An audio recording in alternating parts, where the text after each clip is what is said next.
अभी ये हमारा रोनिन एससी गिम्बल है। हमने इसको प्रॉपरली बैलेंस कर लिया। ये हमने कैनन का कैमरा लगा रखा है इस पे, और इस टाइम पे हम इसे एक्टिवेट करने जा रहे हैं। ब्रांड न्यू गिम्बल है।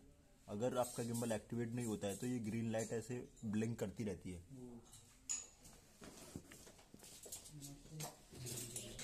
हमने गूगल से DJI रोनिन ऐप डाल के रोनिन ऐप डाउनलोड कर लिया है।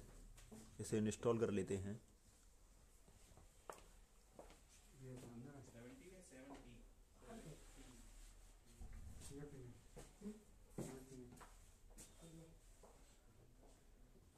अभी हमारा ये DJI का रोनिन ऐप डाउनलोड हो गया है। डाउनलोड होने के बाद मैंने इसे यहाँ से एग्री किया। Not now, allow. अभी ये यहाँ पर होम पेज आ गया इसका, और मेरा रोनिन एससी मैंने टर्न ऑन कर रखा है। अब मैंने यहाँ से जाके रोनिन एससी सेलेक्ट किया एंड सेलेक्ट करने के बाद इसे कनेक्ट टू गिम्बल किया। ये लोकेशन के लिए परमिशन मांग रहा है। मैंने किया इसमें allow only while using this app. ये यहाँ पर रोनिन एससी सर्च लिस्ट में आ गया, डिवाइस की लिस्ट में आ गया। मैंने इसे सेलेक्ट किया, और सेलेक्ट करने के बाद हर एक गिम्बल के अंदर, DJI के हर एक गिम्बल के अंदर डिफ़ॉल्ट पासवर्ड आता है 1 2 3 4 5 6 7 8। मैंने इसे डाल के ओके कर दिया। अब ये एक्टिवेशन के लिए मेरे से परमिशन मांग रहा है, तो मैंने इसे एग्री एंड एक्टिवेट किया। जब फर्स्ट टाइम यूज़र हो आप, तो आप इसमें अपना ईमेल आईडी और पासवर्ड, आपका फ्रेश ईमेल आईडी और पासवर्ड डालते हो। अब ये हमारे एक दोस्त हैं, इन्होंने अपना ईमेल आईडी एंड पासवर्ड डाल दिया। ये फर्स्ट टाइम यूज़र हैं। इन्होंने पहले कभी DJI का कोई भी गिम्बल या कोई डिवाइस यूज नहीं करी, तो इसीलिए इनको साइन अप करना पड़ेगा। साइन अप के बाद ये आपसे फिर से, मैंने पहली बार इसमें ईमेल आईडी एंड पासवर्ड डाल दिया। ये सेकंड टाइम फिर से ईमेल आईडी और पासवर्ड के लिए पूछ रहा है। मैंने यहाँ पे फिर से ईमेल आईडी और पासवर्ड डालूंगा। और अभी इसमें मैंने सेम ईमेल आईडी और सेम पासवर्ड दोबारा से डाल के, और ये सेकंड टाइम पे आपसे कैप्चा कोड पूछता है, तो मैंने इसमें कैप्चा कोड डाल दिया है। एंड डालने के बाद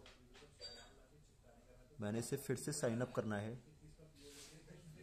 मैंने इसे साइन अप कर दिया। यहाँ पे वेरिफिकेशन कोड चेंज हो गया है, तो मुझे ये फिर से डालना पड़ेगा।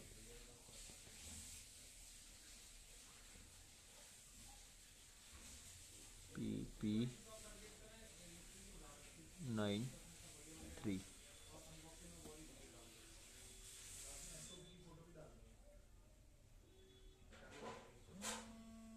अभी मैंने इसमें फिर से कैप्चा कोड डाला है PP93, जो अभी इसमें यहाँ पे दे रखा है। वो कैप्चा कोड मैंने यहाँ पर डाल लिया। मैंने इसे फिर से साइन अप किया है।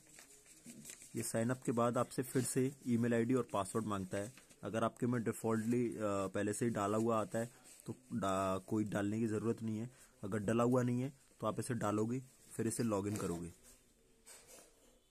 फर्स्ट 2 बारी आपको इसे साइन अप करना होता है, और थर्ड टाइम पे आपको इसे लॉगिन करना होता है। और जब आप गिम्बल को एक्टिवेट कर रहे हो तो आपका नेट या फिर वाईफाई से आपका फ़ोन कनेक्ट होना चाहिए, क्योंकि एक्टिवेशन के टाइम पे आपको नेट की ज़रूरत होती है। और जब आप गिम्बल अपग्रेड करते हो या फर्मवेयर अपडेट जो आता है आपका वो करते हो, तो उस टाइम पे आपको नेट की ज़रूरत होती है। अदरवाइज आप अपना फ़ोन ब्लूटूथ से कनेक्ट करके चला सकते हो, आपको फिर नेट की ज़रूरत नहीं होती। अभी मैंने इसे यहाँ से लॉगिन किया। ये अब यहाँ से एक्टिवेट हो गया, डिवाइस एक्टिवेटेड मैंने कर दिया। अभी ये यहाँ पे फर्मवेयर अपडेट के लिए पूछ रहा है। अगर आपका गिम्बल, अभी मैंने इसे बैलेंस टेस्ट करना है। मैंने गिम्बल को ऐसे करके 2 लेग्स पे उठाया। ये यहाँ पे इंसुलिन एंगल 15 डिग्री से ज़्यादा दिखा रहा है, तो आपका गिम्बल 15 डिग्री से ज़्यादा पे झुका होना चाहिए। जो अभी यहाँ पे मेरा गिम्बल 30 डिग्री के आसपास है, 31 डिग्री के आसपास है।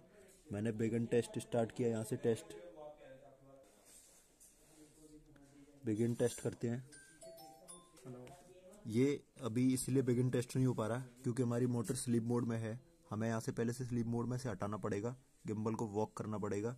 अभी हमारा गिम्बल जग गया है या वॉक हो गया है, स्लीप मोड से हट गया है और मैंने इसे 15 डिग्री से ज़्यादा कर लिया यहाँ पे। फिर मैंने इसे बिगिन टेस्ट किया। इससे हमारी बैलेंसिंग टेस्ट होगी, जो हमने कैमरा लगा के बैलेंस किया है गिम्बल, वो प्रॉपरली बैलेंस है या नहीं।